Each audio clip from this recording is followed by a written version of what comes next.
Kailangan kong i-bottle feed yung isang puppy kasi siya yung pinakamaliit sa kanilang magkakapatid. So, na-observe ko, sobrang tataba na nung apat. Siya, naiiwan siya. Kasi, natatalo siya, hindi niya kaya makipag-agawan. Tapos parang hindi siya ganun ka lakas mag-sack. So, yan. Hindi na, baby, oh. Konti na lang. May nadede na siya. Pero kasi may kailangan busog siya kasi gabi na.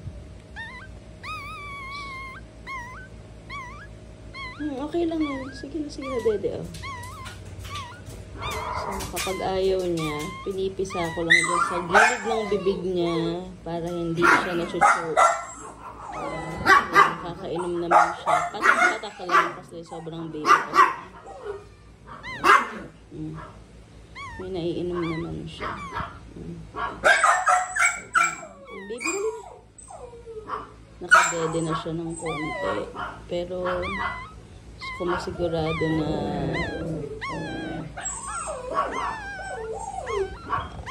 tama yung dami ng milk na maiinom niya ngayon.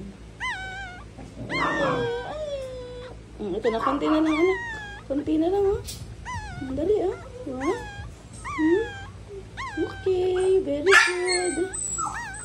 Konti na lang.